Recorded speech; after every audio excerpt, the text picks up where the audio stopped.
Star Wars: The Rise of Skywalker is the last film in the new trilogy. It's directed by J.J. Abrams. Before I get into the review, I just want to say that I do not enjoy The Force Awakens. It's too derivative and familiar. I know when it came out in 2015, a lot of fans were like, oh, it's okay. They're just trying to, usher in a new, generation of fans. So they're playing it safe. But I didn't like that. Besides the bridge scene with Han Solo and his son, I felt The Force Awakens was pretty poor. However, The Last Jedi, I might be one of the few that do enjoy that movie. I felt that it was a fresh movie. It felt like a sequel of sorts. It's doing its own thing. However, sometimes it did its own thing a little bit too much. The whole Rose Tico on the Casino Planet thing and things like that, and the whole. Sometimes it tried too hard, is what I'm trying to say, but I still vastly enjoy The Last Jedi more than The Force Awakens. So, The Rise of Skywalker takes place immediately after. We already know that Emperor Palpatine is back, basically. We hear his voice in the trailer. He is back as the villain for this film.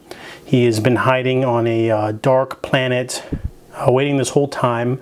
Kylo Ren finds him, they make a deal. So Rey is training with the Resistance. However, she gets a sort of ripple effect from Kylo, and he knows about her past and starts baiting her. So she tries to, she has to go over and try to find these device to find the dark planet. And along the way, she's teamed up with Poe and Finn and C-3PO and R2-D2 and Chewie. So the first half of this movie is kind of like a fetch quest. I like that. The first half of this story is basically just a simple action-adventure sci-fi tale. There's a great chase scene on a desert planet, as well as a lightsaber duel with waves that's seen in the trailer. This movie has great action sequences, good direction, usage of music. However, the biggest glaring flaw of this movie that it's all about course correction.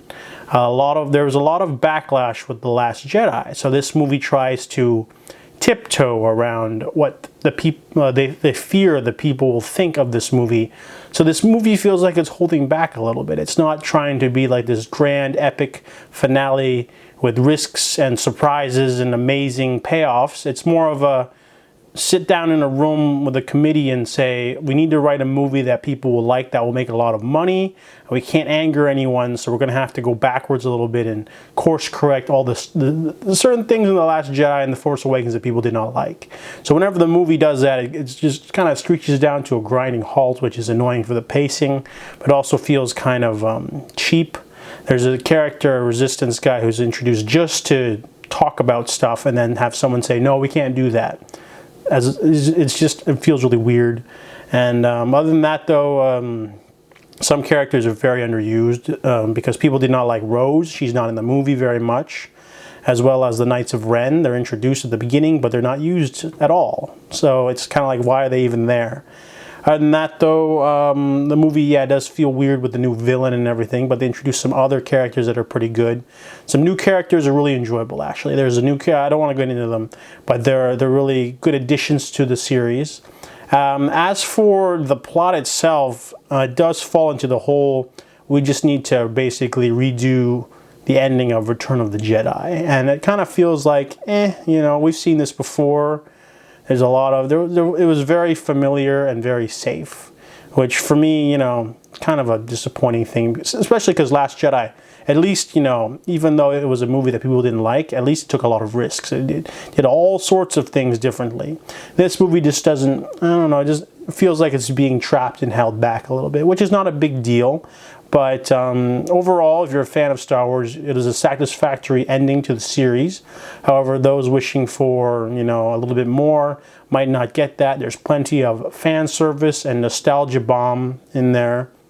Overall, it's a movie that's okay. It's a simply okay finish to the trilogy that wasn't that great to begin with. Overall, I think people will be satisfied, maybe a little disappointed. So I give Star Wars: The Rise of Skywalker a 6.5 out of 10.